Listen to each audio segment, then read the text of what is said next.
Jepang membuka peluang besar dengan kebutuhan 820.000 tenaga kerja asing hingga 2029 melalui skema Specified Skilled Worker, Menteri P2MI Abdul Qadir Karding di Jakarta pada Rabu 13 Agustus 2025 mengatakan potensi pasar masih terbuka untuk Indonesia.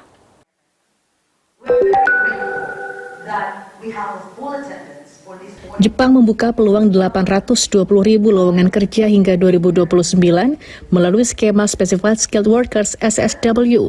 Namun Indonesia saat ini baru mengisi 12% dari total penempatan. Posisi ini masih tertinggal jauh dari Vietnam yang mencapai 59%, sehingga terbentang ruang besar untuk meningkatkan daya saing tenaga kerja migran Indonesia. Menteri Perlindungan Pekerja Migran Indonesia Abdul Qadir Karding saat pembukaan IBC Talk di kawasan Senayan, Jakarta, Rabu 13 Agustus mengatakan, saat ini jumlah PMI di Jepang melalui skema SSW baru sekitar 10.000 orang, padahal potensi pasar masih sangat terbuka. Pada 2024, pekerja migran telah menyumbang 253,3 triliun rupiah devisa, menunjukkan peran besar sektor tersebut bagi perekonomian nasional.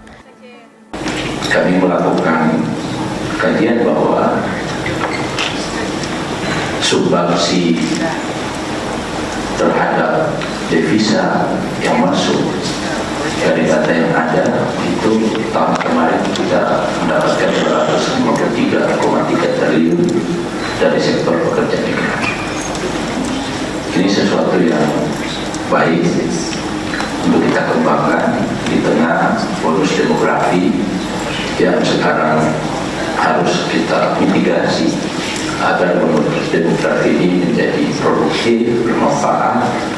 I hope today we have opportunity to share this, find out the gap and then how to find the solution for that. So therefore we hope the objective of government of Indonesia to send as many as possible foreign workers or workers to work in foreign countries can be achieved. Hopefully, Pak Menteri and what we are doing, hopefully we can help a bit. Adapun Analysis Indonesian Business Council IBC Institute memperkirakan peningkatan penempatan hingga 30% dapat menurunkan pengangguran 0,28 poin dan menambah devisa hingga 440 triliun rupiah. Untuk mengejar peluang ini, P2MI dan Indonesian Business Council menjalin kerjasama strategis untuk memperkuat ekosistem penempatan tenaga terampil. Langkah ini meliputi peningkatan kompetensi, perluasan sertifikasi, serta perlindungan PMI sehingga siap bersaing dan meraih manfaat maksimal dari pasar kerja global. Dari Jakarta, Putri Hanifah, Kantor Berita Antara mewartakan.